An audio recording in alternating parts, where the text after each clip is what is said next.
This is going to get maybe more precise or more complex. I just wanted to pick up on, go back to this drawing here in order to come into the discussion of land, because there's another thing going on in here which I haven't mentioned. This, in Steiner's image here, which I've replicated, there's a blue box above a yellow box, and this is a yellow box above a white box. One value forming process he describes is man working on nature, what he calls, in German he calls it Natur. So this is the whole thing we're going to have to discuss. But basically it's labor in relationship to land. That one way value is created is you take a tree and you chop it up, it's going to become a chair. So you're taking land as you find it in the economic sense of land. We'll come back to that, and you're going to turn it into a product that you can sell. So this is land taking labor taking hold of land, if I use English concepts. His other value creating stream is intelligence, or your eye, or your understanding, or your whatever you want to call this, organizing your labor.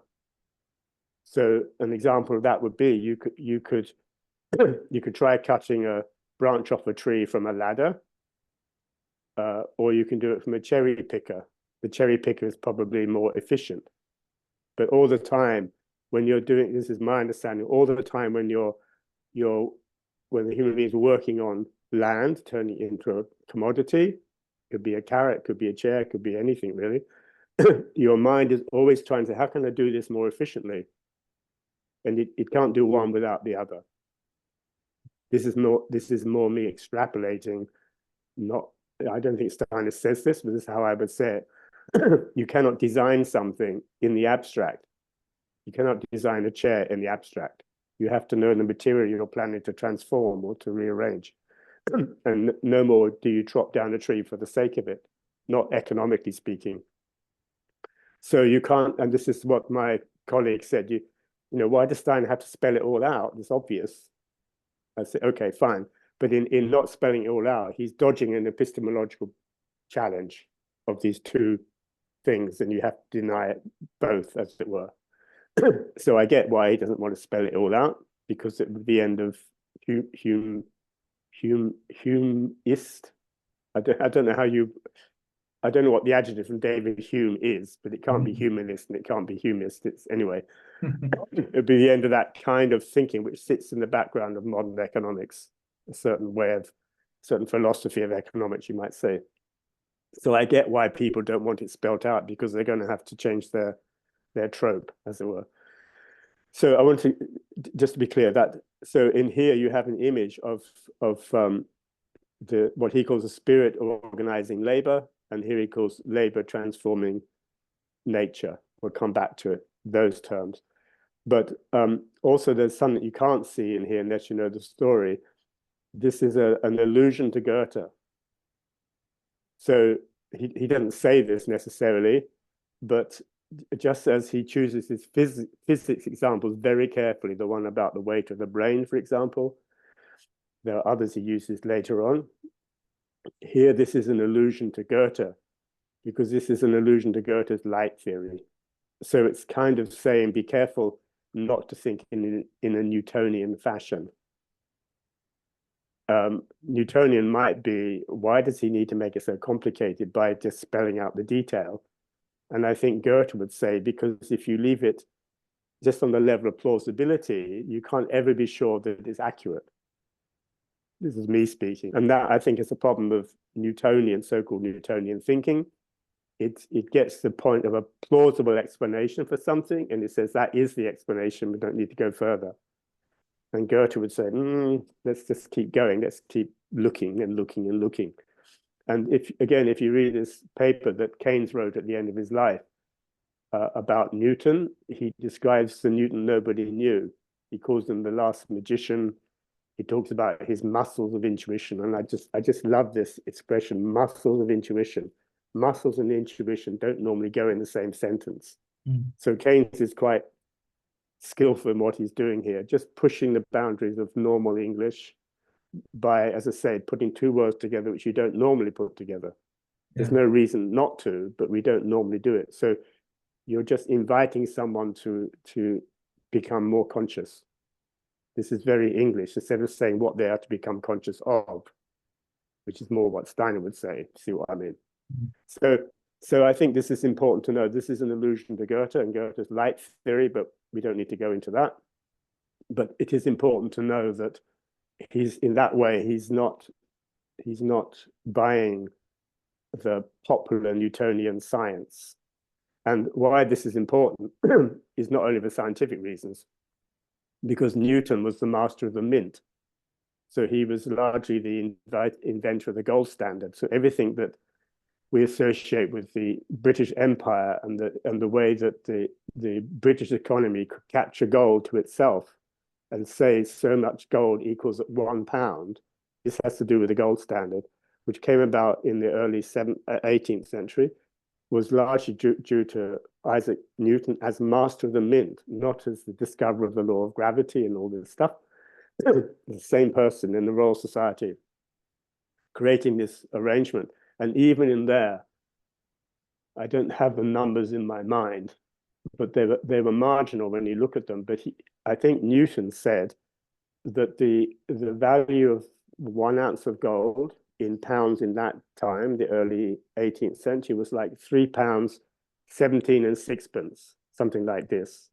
This is tricky because you have to know how a non-decimal currency works. So I was brought up in this world, so it's easy. £3, 17 shillings and sixpence. That's a story in itself. There are 3 kinds of money in the old way we did accounting before we went metric. But we won't go there right now. And then Parliament said, no, it needs to be £3, 17 and 9 pence. The numbers are not precise, but the difference, I think, was in the pence. And this is already not an Newton was saying, here's the economic price. They were saying, oh, yeah, but here's the political price. And already in the gold standard, you see this problem. Where do you get your prices from? Are they economically true, but politically inconvenient? And if they're politically inconvenient, okay, we go with this one, and thereby we falsify the economy immediately. So even on a detail like that, this is close to the beginning of the Bank of England, there's only like 20 years in it. Even in something like that, with Isaac Newton as master of the mint, it's very delicate what Steiner's doing here. I don't know whether he was conscious of it, but I'm very conscious of it as an English guy.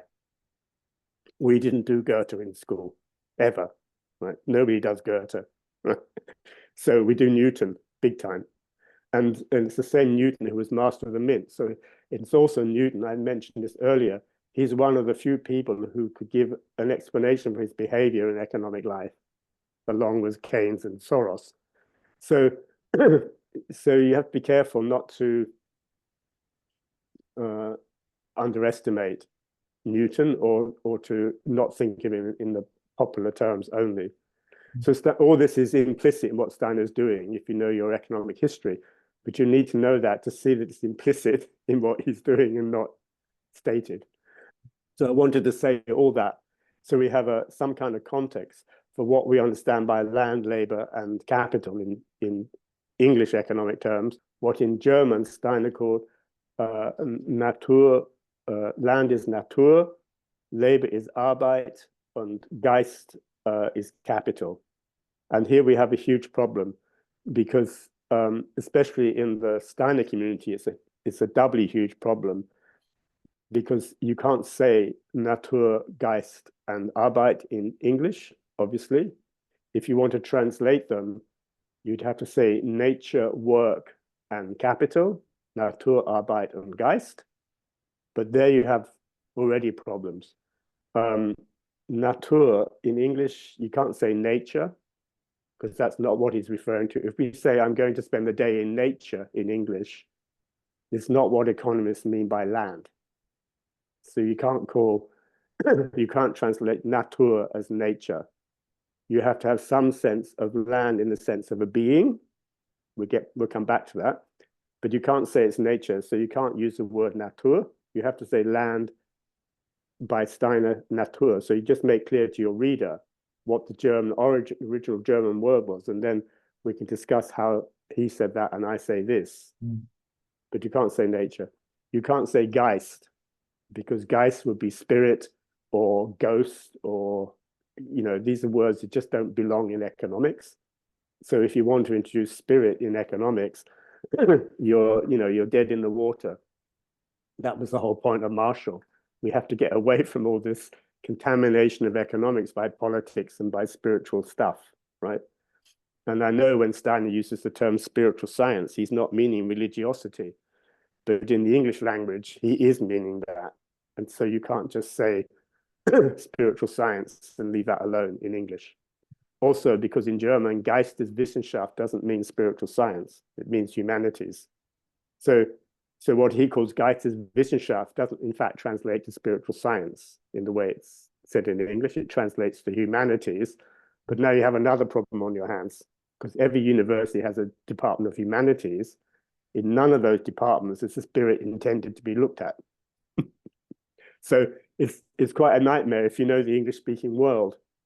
And a lot of people either don't or they don't want to know it. So you can't say Natur is nature. I say it's land, and I'll come back to that. You can't say Geist is spirit.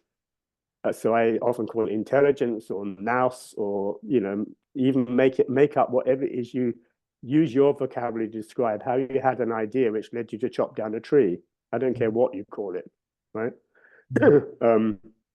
Find your own words for it. But in capital, you have a link through the Latin, the caput stem, right?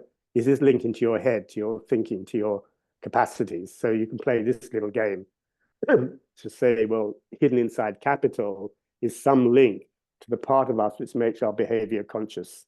Yeah. This much one can say. Economics will not on the face of it, modern economics will not on the face of it admit to any evolution of man. So it cannot admit any spiritual dimension, because that makes a mess of its idea there is no evolution.